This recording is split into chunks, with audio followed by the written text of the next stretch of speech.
Gezi Mawete akoka koloba ndenge nazalaka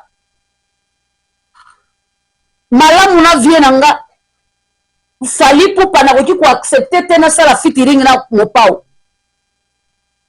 Mais tant que andimi na ya ko tia voix, ça c'est un. Tant qu'andimi lisusu asa la clip et puis so total clip wana esalemi na Congo te.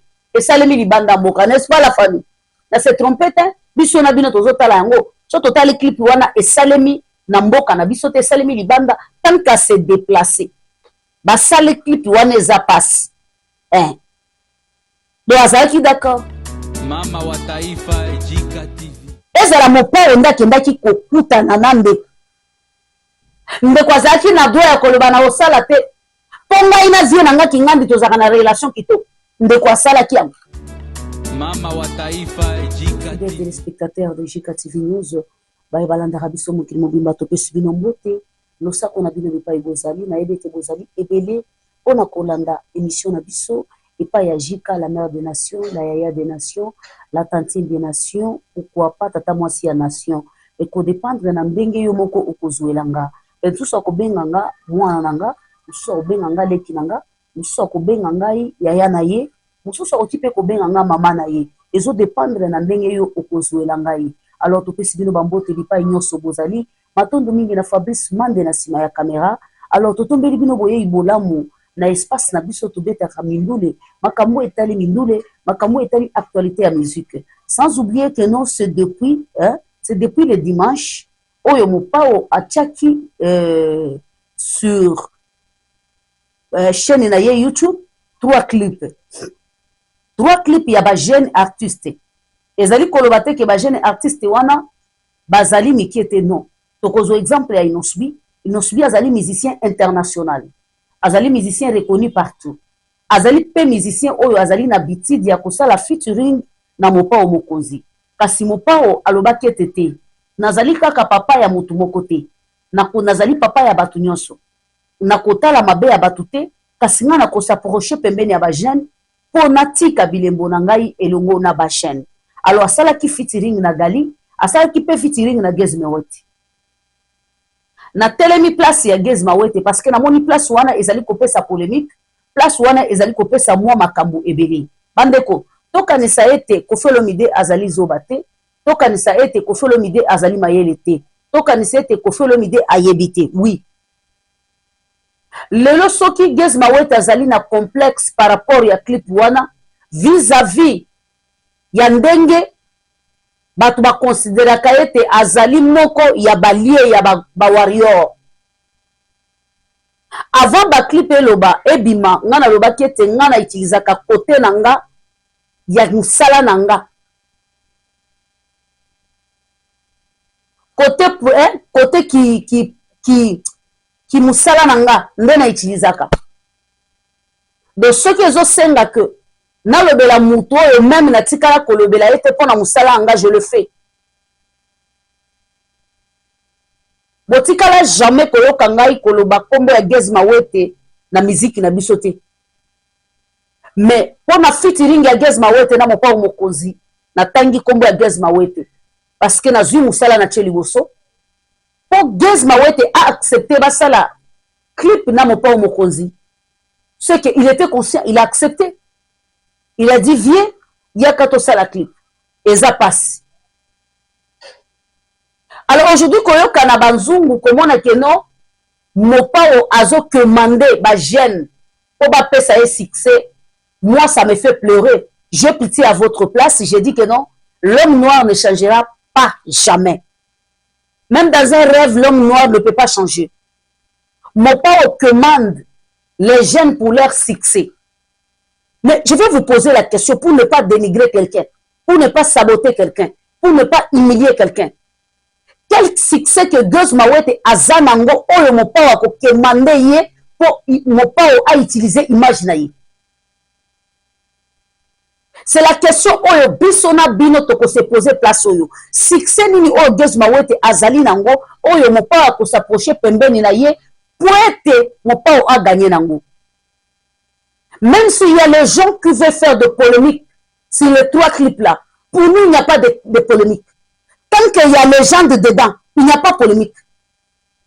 Tant qu'il y a légende dedans, tant que Koffi Olomide est dedans, je vous dis la famille, il n'y a pas de polémique, il n'y aura pas la polémique. Moi, je vais regarder, je vais partager, parce qu'il s'agit de Koffi Olomide dedans.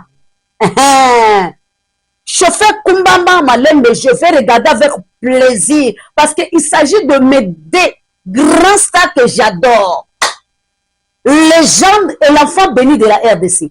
Je vais regarder ça avec plaisir et honneur. Oh, ah. Chauffeur Kumbanga Malembe, Memanga Malembe, Kende Nanga Malembe, mon thème est sensible, au toucher. Je vais regarder avec plaisir et avec honneur, parce que ça n'a pas des artistes nanga, na lingara trop. Enfant béni de la RDC, meilleur artiste de sa génération, et légende de mon pays, et légende de l'Afrique. Naoé concerné Gali, je vais regarder, parce que Gali a accepté de faire featuring avec les gens de notre pays. Naoé concerné Gez Mawete, je vais regarder, parce que Gez Mawete a accepté. Gez Mawete a koka koloba, Nenya Nazalaka,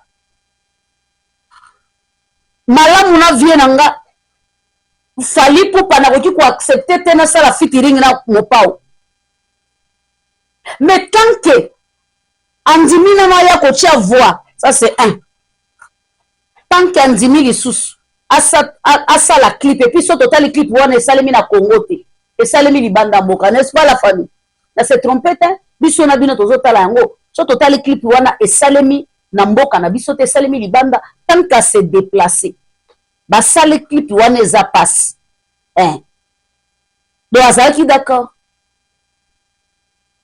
Ezalaki mode business. Mais si on me dit que non, depuis cela, Gez a tchango na page na yete. Ah, mais est-ce que c'est un problème? Je vous pose la question. Est-ce que c'est un problème? Innocent n'a pas posté ça? Innocent n'a pas posté son featuring avec les gens. D'abord, il y a Liboso Tezami Balé. Est-ce que Gali n'a pas posté? Moi, je ne trouve pas un problème, Bandeko. Ton lingato sala, yango na kolobake, soki Gez a ke bongo, waneza côté, et ya musala te, je vous dis. Wana sikoyo, ozali artiste ya kobanga, ozali artiste, ozali ko vivre sima ya batu, donc oza ko sala ke, soki na sali boye batu ba koloba, soki na sali boye batu ba critiquer, non yaya. Tant que tu avais fait ça, toi-même, tu savais que non, et là on a osala bima libanda ba oye bango. Et dans tous les trois clips là, il n'y a pas concurrence dedans. Tous les trois clips là, il n'y a pas concurrence dedans. Tant que Elongamo pas eza, concurrence ezati. Dans tous les trois clips là, mutu namtaza na préférence na yi. Na kolingeza pasi, na kolinga Gali, na kolinga Gumbanga Malembe parce qu'il y a notre légende dedans. Na côté na biso jamais concurrence kozala. Ceux qui concurrence eza c'est que za na ngambu na bino. De nos côtés là, même dans un rêve, il n'y aura jamais concurrence parce qu'il y a légende dedans.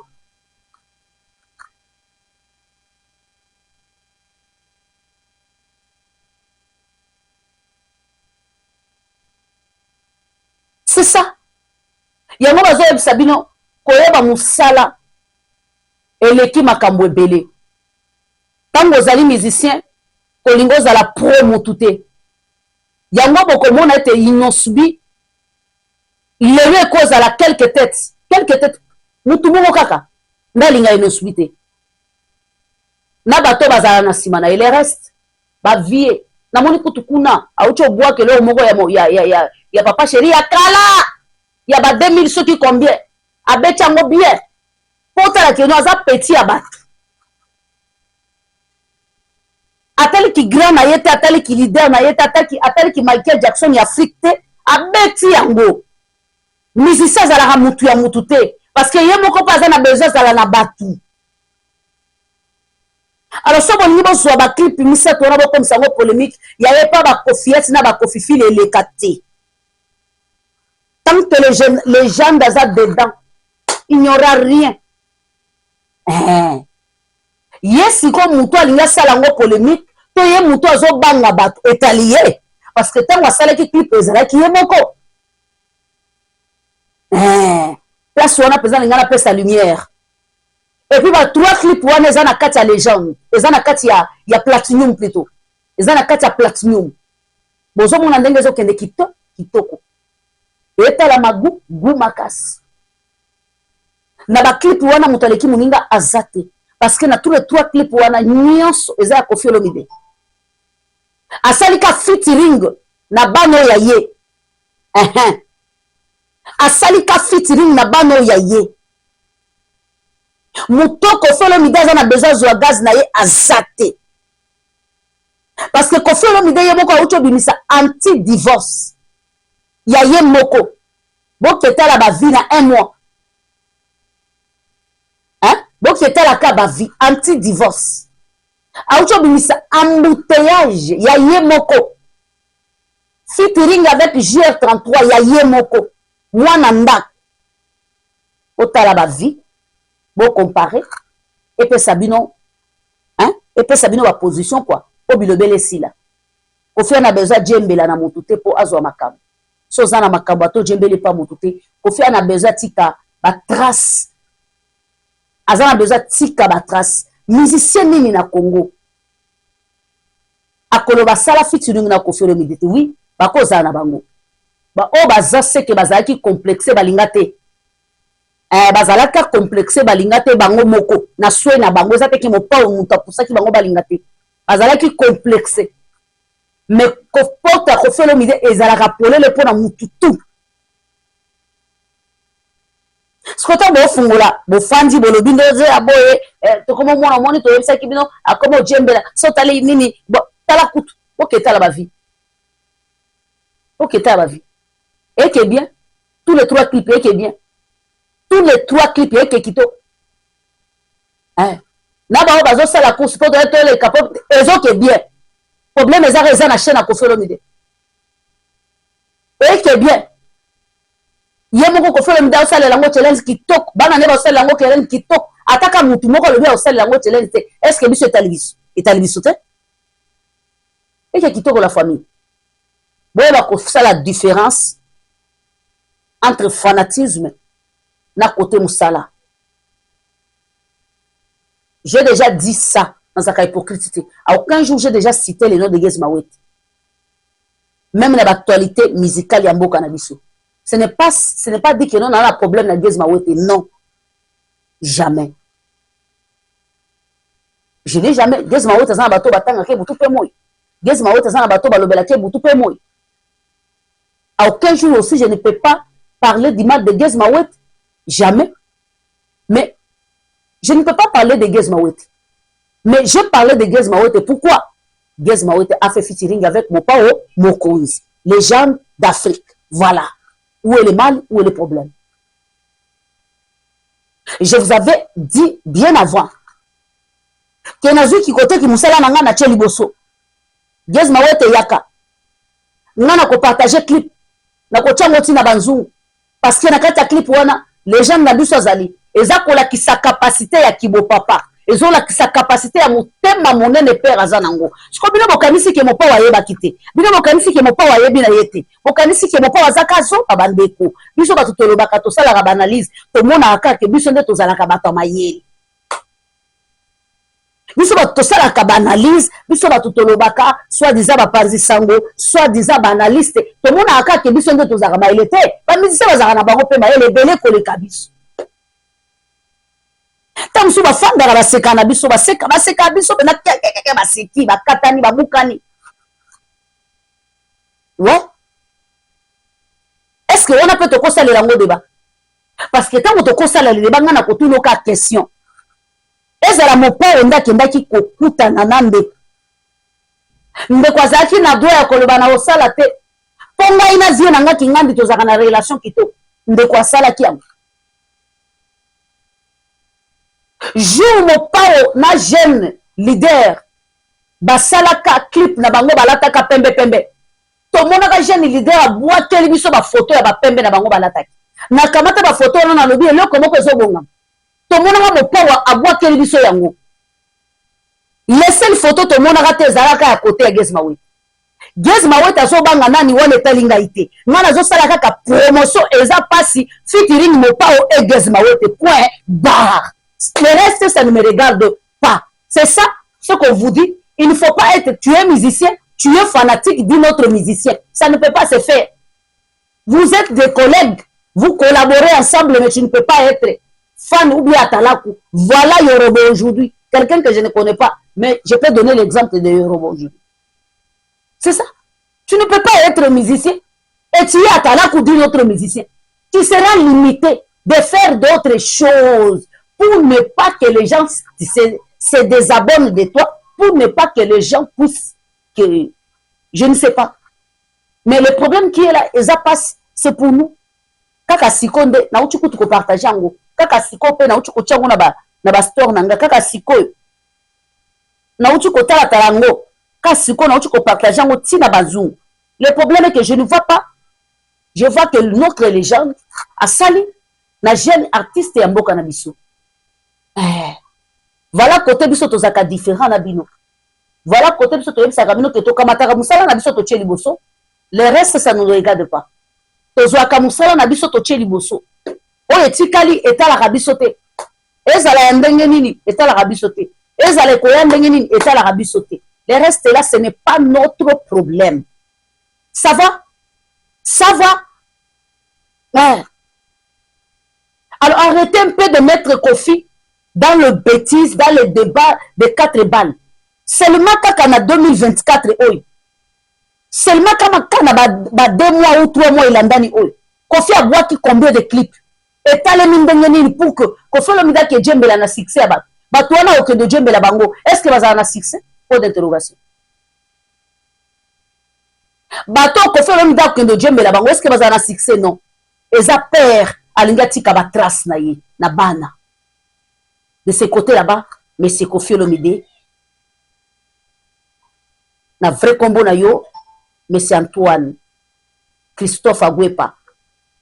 On mérite le sac, on mérite ba ingeta, on mérite ba félicitations. Oza unique, oza mi balete, oza mi satote. Côté wana, le sac on a eu. Kauka. Zwali susu yo. Kauka. Natuni. Bato yango baza na succès. Combien? Combien? Moi ba débat tozo salaka, tozo sala analyse, bon que nena koloba que non, chaîne ya mopa welinga keli moi, pour être mutu moko boy a signalé ki yango, azala ki d'accord tende ba check yango clip. Un certain moment il faut raisonner. Chaîne oza certifié, il y a grand star, il y a grand légende, il y a République démocratique du Congo. Pour mutu moko boy a commis attention, ezala ba mise en jour. Il ne faut pas oublier que non, la nuit, les grands mopas avaient attaqué 3 balamoko de clips. Donc, YouTube a coaché mise en jour pour quelques secondes, pour quelques minutes, c'est fini. Vous croyez que vous avez cette puissance, vous avez cette capacité? Et qui peut faire ça? Qui peut faire ça? À un certain moment, tu peux faire ça. Mukumbo ezaya yote. Mukumbo ezaya yote zoni pe sango non. Soyons gentils. Si la personne n'a pas aimé, tant pis. Mais lorsque la personne a accepté d'aller faire le clip, là, ce n'était pas par force. Ce n'était pas forcé. Ce n'était pas Bakanye Maboko. Non. C'était par sa volonté que Moutouandimi, qui est là, Nandimi na Kenu, na ça la clip. Mais ce qui, après, on s'est payé dans côté. Où est notre problème? Notre problème, c'est de partager, commenter, aimer, liker, parce que notre légende est dedans. Il y a taxi, tozo kangona baba, il y a taxi, emeli TikTok, kumbanga malembe, mama sia bechango, mande bokelanga pacha mama sia bwakeri, kumbanga malembe, abini ango penza na nenga kitoko. Mwana na mama sia bwakami na taxi. Hein? La reine mère a bwakami na taxi. Okaba eba chebe kake kitoko. Alors toi on a problème, toi on a besoin bien posé tranquille comme dans tout temps. Tout va bien. Alors arrêtez. On a 3 clips sur le marché. Pour nous, là, chez nous, il n'y a rien. Chez vous, c'est parce que vous êtes dépérés. Vous ne savez pas faire de différence entre côté professionnel et côté fanatique. C'est moi, Jika, qui vous montre que je suis professionnel. Quand c'est le travail, je mets le travail devant. Le reste, moi, ça ne me regarde pas. Guess Mawete et ça passe avec mon pao, c'est disponible. Allez regarder, commenter, partager massivement. Ça, c'est côté professionnel de Jika. Vous aussi, il faut faire comme moi. Je n'ai rien à critiquer. Ce sont des 3 clips, même analyse, des clips réalisés avec des grands budgets. Des clips réalisés avec de grandes qualités. Vous sentez que Kofi, c'est Kofi. Quand des clips là, nous tous on sait que non, le réalisateur de Kofi Olomide était HB. Vous savez que non, HB n'était pas là. HB est là. C'est quand on vous dit que non, des mascaras de YouTube là, des réseaux sociaux, il faut laisser ça. HB était là. Nous tous on sait. Le grand réalisateur, il est là. Il était là.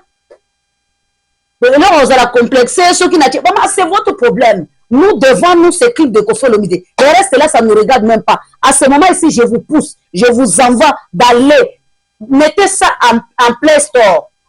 On dit comme ça, hein? Il faut mettre ça en Play Store. Otali ou esili otali. Otali, on a ça là, bongo yaya.